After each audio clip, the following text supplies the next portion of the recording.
नमस्कार बालमित्रांनो, पुणे जिल्हा परिषद पुणे ऑनलाईन शिक्षण वर्गात आपले स्वागत आहे। इयत्ता चौथी, विषय मराठी, घटक थोर हुतात्मे, पाठ क्रमांक 24, पान क्रमांक 84। या घटकाची अध्ययन निष्पत्ती ही अशी: हा माझा परिचय। आपला भारत देश 150 वर्ष इंग्रजांच्या गुलामगिरीत होता। 15 ऑगस्ट 1947 रोजी भारताला स्वातंत्र्य मिळाले। मात्र हे स्वातंत्र्य मिळवण्यासाठी अनेक देशभक्तांनी, क्रांतिकारकांनी आपल्या प्राणाची आहुती दिली। असेच आपल्या प्राणाची पर्वा न करता हसत हसत फासावर जाणारे 3 क्रांतिकारक भगतसिंग, राजगुरू आणि सुखदेव यांच्याविषयी थोडक्यात माहिती आपण आज या पाठात अभ्यासणार आहोत। पाठ क्रमांक 24, थोर हुतात्मे। लाहोरचा प्रचंड तुरुंग, सर्वत्र गंभीर भयसूचक वातावरण, सशस्त्र सैनिकांचा कडेकोट बंदोबस्त, थोड्याच वेळानंतर फासावर चढवले जाणार असलेले 3 तरुण क्रांतीवीर इन्क्लाब जिंदाबादच्या घोषणा देत निघाले होते। सकाळपासून बाहेर मोठा जमाव जमला होता। साक्षात मृत्यू समोर उभा असताना क्रांतीचा जय जयकार करणारे कोण होते ते निर्भय तरुण? ते होते भारत मातेचे थोर सुपुत्र भगतसिंग, राजगुरू आणि सुखदेव। सन 1928 साली लाहोर येथे सायमन कमिशनच्या विरोधात जी उग्र निदर्शने झाली, त्यात ब्रिटिश अधिकारी स्कॉटच्या आदेशावरून पोलिसांनी तुफान लाठीमार केला। त्यात थोर पंजाबी नेते लाला लजपत राय हे जबर जखमी झाले व त्यातच 17 नोव्हेंबर 1928 रोजी मरण पावले। सारा देश हळहळला। या हत्येचा बदला घेण्याचा निर्धार करून ब्रिटिश अधिकारी स्कॉटला ठार मारण्याची कामगिरी चंद्रशेखर आझाद, राजगुरू, भगतसिंग व जयगोपाल यांच्यावर सोपवण्यात आली। 17 डिसेंबर 1928 रोजी लाहोर येथे पोलीस कचेरीतून इंग्रज अधिकारी बाहेर पडला। तसा त्याचा पाठलाग करून राजगुरूंनी गोळ्या झाडल्या। पाठोपाठ भगतसिंगांनीही गोळ्या झाडल्या। मारला गेलेला ब्रिटिश अधिकारी स्कॉट नसून त्याचा सहाय्यक सॉन्डर्स होता। हत्येच्या या घटनेनंतर चंद्रशेखर आझाद व राजगुरू 2 वर्षापर्यंत भूमिगत होते। भगतसिंगांसह अनेक क्रांतिकारकांना अटक करण्यात येऊन त्या सर्वांवर खुनाचा खटला भरण्यात आला। तो कित्येक दिवस चालला।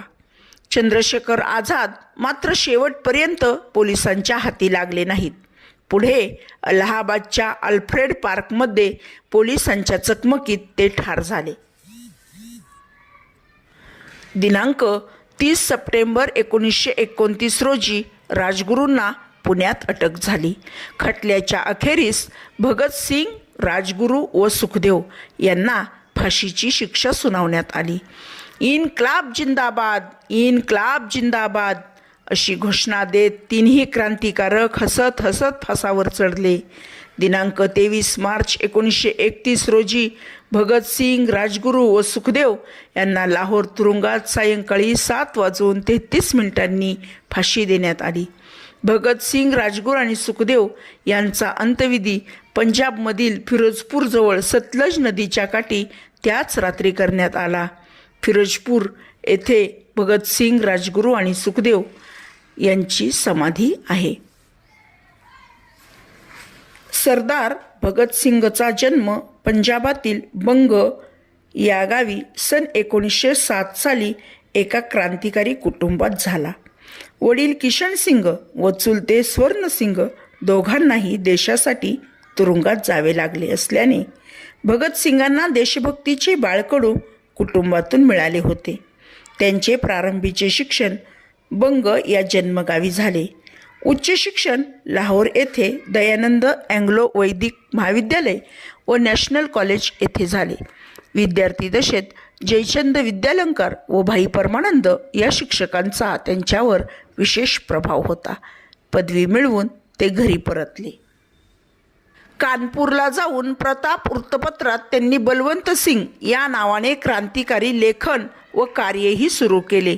पोलिसांना त्यांच्या गुप्त हालचालींचा सुगावा लागताच कानपूर सोडून भगतसिंगांनी दिल्ली गाठली.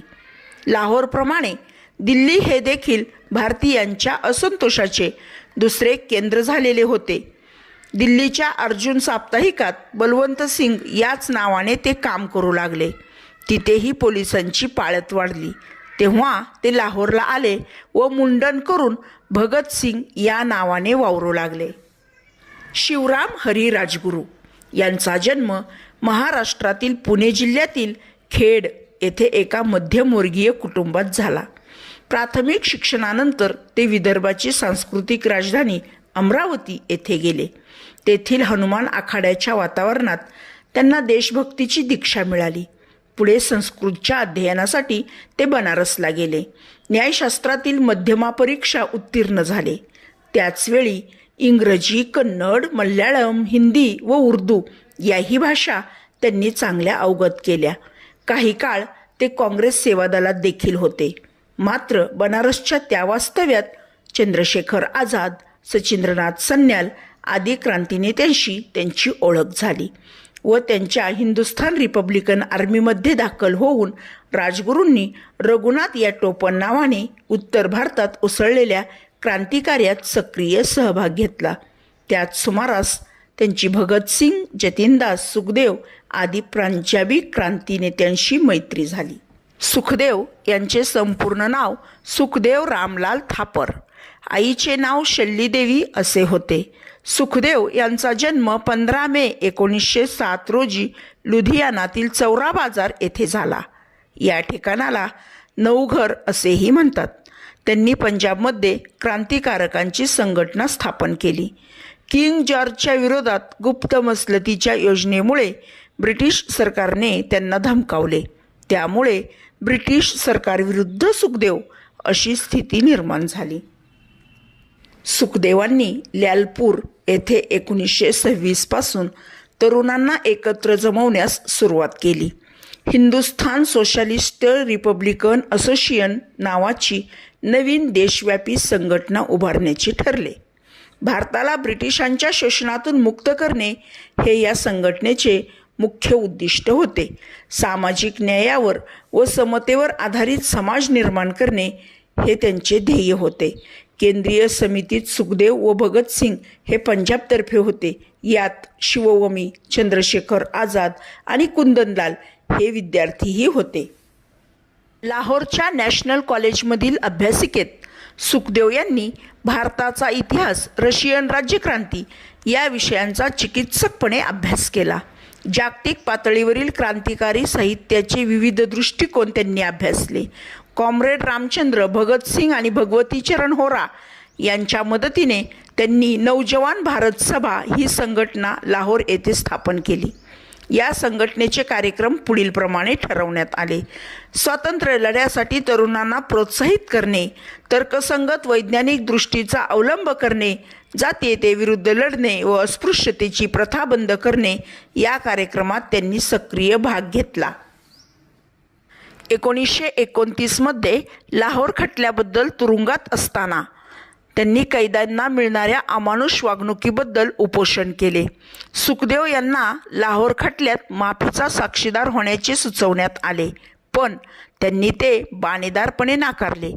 या आणि अशा अनेक प्रसंगातून सुखदेव यांचे अतुलनीय धैर्य, प्रखर देशभक्ती आणि त्यागी वृत्ती यांचा प्रत्यय येतो. त्यांच्या स्मृतिप्रित्यर्थ लुधियाना येथील शाळेस सुखदेव यांचे नाव देण्यात आले आहे.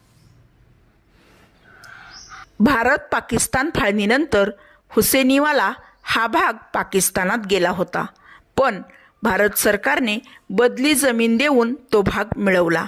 सन 1968 मध्ये भारत सरकारतर्फे तेथे भगतसिंगांचे भव्य स्मारक उभारले गेले. त्यावेळी भगतसिंग यांच्या वृद्ध माता विद्यावती उपस्थित होत्या.